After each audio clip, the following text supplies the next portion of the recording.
What's up, everybody?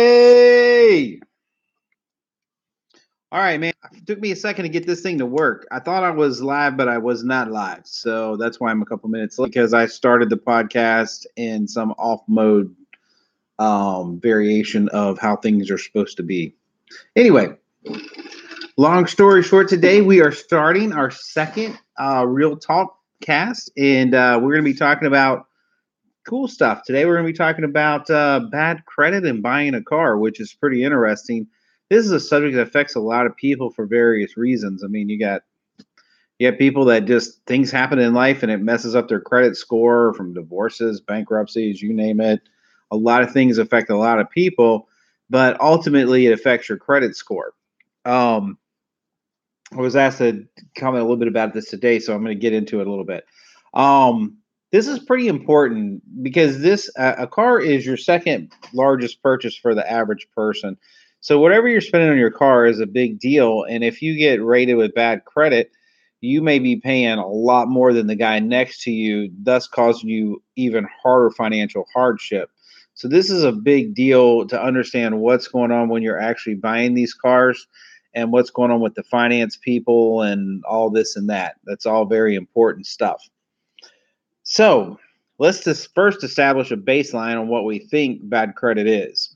So in the car business, anything over 700, I'm going to give it a little less than that. We prefer 700, but you could get 650, 670. We're not complaining. We can still get you hung with a primary lender.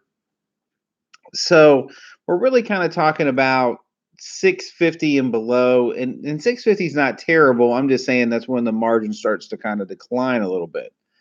Now, the flip coin to that also would fall in this category is the person that has a high credit score but no real credit. Say they've got one credit card and they have a 750 Beacon score. So the banks are going to treat you just as if you had bad credit. So either or, not established or actually lower credit score. I hate to use the word term bad credit because it's just such a stigma, but you know what I mean? It's just a low credit score. Let's just go with that.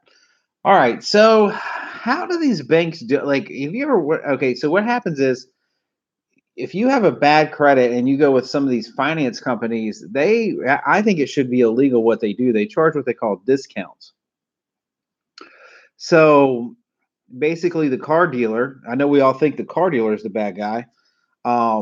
Most of them are actually not. So, but long story short, the car dealer is trying to get your paper financed. And like in the franchise store where I come from, if a guy comes in and he's got some low credit score and we're trying to get him financed, and immediately we know we can't get him qualified with the SunTrust or whoever's carrying the paper like Toyota or GMAC or whoever. If we can't get you financed with a primary lender and we know we've got to go secondary, there's tiers. So you'll have the what we call subprime, okay, which is somebody with marginal credit. That's going to be like five. It could be anywhere between in the low fives up to the mid sixes, but they have a long job record. They have some down payment. They got a few things working for them that's going to actually help them get financed. And then it isn't terrible. That's the secondary financing, which isn't terrible. And then you've got like the next tier down would be somebody that's just maybe recently had a repossession, bankruptcy. Actually, bankruptcies aren't that hard to get financed anymore, but like a recent repossession would definitely make it hard for you. Or past dues in recent time. In the last 6 months, you've had a lot of past dues. That person right there is going to have a harder time than somebody with a lower score that hasn't had anything reporting. But for those people, they charge what they call discounts. Let me tell you how that works. So if it's not bad enough that you weren't hurt to start with, so the bank's going to do this. They're going to say, okay, look, dealer, you can advance 140% of this loan amount of this car. So the dealer says, okay, that sounds like a lot of money. So the dealer gets, say, I'm just going to do a 10,000. This guy's going to sell you the car for $10,000. His cost of that car is going to be around $3,000, $3,500. The finance company is then going to charge their $2,000 or $3,000 discount. Depends on how wretched they really are. And there's some bad companies out there.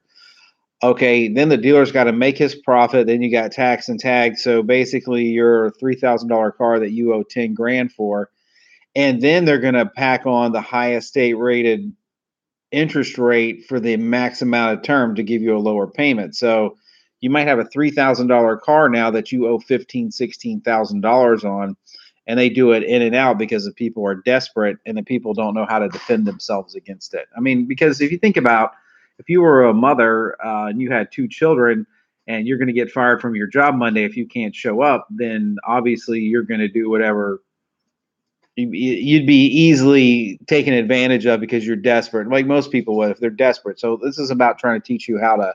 I don't want to lose you in the math of this whole thing, but I'm just saying be cautious because if you're dealing with a secondary finance company, they're not all good people. So there is alternatives to this. I would always try to buy from a reputable car dealer, like especially if you got bad credit. I would always try to go through the franchise route first, and I'll tell you why.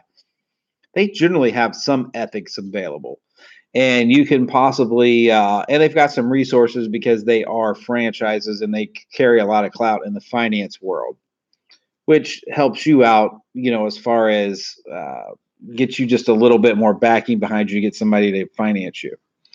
Um, as far as like being able to negotiate the deal with bad credit, you're really at a serious disadvantage because the finance companies are what stick it to you so bad and make you hurt and bleed for sure. Anyway, anybody got any questions about this? Hit me up. I want to know. I'm gonna give it some drink right here. Man, rolling on. I'm thinking that with bad credit, the easiest thing to do if you're gonna be stuck to buying a car, say with 100,000 miles on it. I'm just throwing this out there. If you're gonna be buying a car with 100,000 miles on there, the best thing to do is just pay cash for one. You can watch my series. I'll show you how to buy you for the same down payment that they're going to ask you for $1,000, $1,500. You can get a good secondary transportation and game over, no problem. If you do get hung into this, the only way to really protect yourself, even if you're getting the worst deal in the world, you've just got to stick to your guns. And worst case scenario, just stick with the payment you got. That's your only really defense. Say, guys, if you can really only afford $200 a month, then you just say, guys, I've got to stick at the $200 a month and make it happen. Or walk away, because if these companies don't care. I mean, if you buy a car and you sign up for a $450 payment and you can only afford $200, they're putting a hook on it in 30 days. They could care less and they're going to sell it to the next guy. So that's your really only defense. But this does get into some other things. What about buying a new car even though you got bad credit? I think that's a great idea, and I'll tell you why. New cars, one, the car dealers are going to do whatever they can do to sell them to you because it's a new car. The finance companies are going to be really flexible, and then you're also protected under an interest rate cap. So, as far as I'm concerned, if I had an issue like that and I wanted a car, I would probably try to go the new car route just to see what I could get done. Secondly, you could also there's also the lot finance companies. Not all lot finance companies are bad. I know they got a really bad stigma, but they don't have those huge discounts that the secondary finance companies have. So I think a lot finance company, if they're going to nail you and they're going to charge you some ridiculous amount of money for, say, a $3,000 car that you're going to owe 10, 15 grand on when you leave, go to your local lot finance guy that's got something a little bit newer and just ask him, just sit down with him, work out a deal with him. And those guys, they want you to stay in that car. They want those payments made because they're counting on it for their income flow too. So they're not trying to put you in something that you're never going to pay off. And the big secondaries, that's what they're going to do. They're going to try to put you in something because they get cashed out immediately. The tote and no guy, he's got to stay with you in the party. He's got to roll with you. All right. Any questions on secondary credit? Secondary. I tell you one thing you got to do is this all comes down to. I used to own a company called It was a credit repair company. This is way back before credit repair was cool. And it's kind of like the beginning of it when it was all starting out.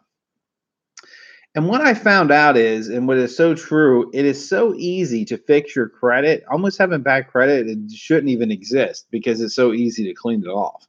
One of the companies that do it is called Lexington Law. I don't know if you guys ever heard of them, but we used to send people to them 10 years ago by the truckloads. And if you've got a credit issue, those guys, $100 a month, just walk away and let them take care of it. That's one thing you can do. You could also work on kind of trying to reestablish it or whatever. And let's see, another thing you could do is a cosigner, a good strong cosigner. I know you probably don't want to ask somebody to help you out, but if you could get a good strong cosigner at like a credit union, oh my God, dude, you would have such a chance on life that you're just not going to have going the other route. So I didn't want anybody to be like blacked out about this because everybody, I mean, bad credit happens every day. People sell cars every day. It's just what happens. I'm just trying to bring you a little bit more enlightenment on what can happen if you're not paying attention. So, so a few things. If I had bad credit, what I would shop for, I would basically put my own package together. I would say, all right, you're going to need your paycheck stubs to prove your income back for at least 12 months. If you could do that via bank statements, check stubs, they love that. If you can bring in your proof of residence when you go shopping, like your just to prove you live wherever you live, it's kind of a finance company thing. Usually a power bill works, bank statement, that sort of thing. So if you kind of package all that together and you kind of have your stuff together when you go in somewhere, they're going to really treat you a lot different than somebody that doesn't.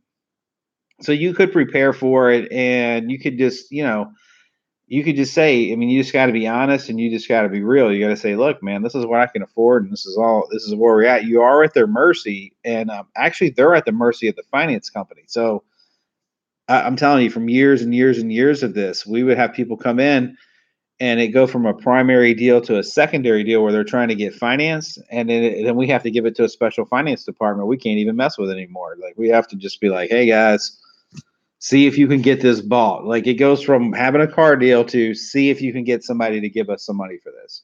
That's really what happens with the car dealers. So then the car dealers are just trying to shop it around to anybody that will give you financing. And unfortunately, you end up with the worst of the worst usually. But sometimes it isn't all that bad, but I'm just kind of giving you the worst case scenarios here. Another thing too, if you have a company out there like that's really specializes it, you'll hear them in your local areas. They'll be financing, hey, bad credit, no credit, whatever. Those people means they have a finance department that's set up for this. That's the guy to go to first. He's going to know who, how, what, where, and why, and exactly what you need. So that's exactly what I would do. And there's also another thing too. In the age that we live in, you can Google how to get a car loan with bad credit, and then there'll be companies pop up. If you can get a company ahead of time to approve you to do the deal with, you're miles ahead too. It'll save you and your family a ton of money. But anyway, that's my little bit on if you have bad credit, what I would suggest on doing. And hopefully that helps you out, whoever's going to be watching this. And if you do have help, if you need some help with your credit, getting it straightened out, I'm going to be doing a series on that. But the basic gist of fixing credit is simple. You just deny it. That's how you do it. I mean, that's how they all do it.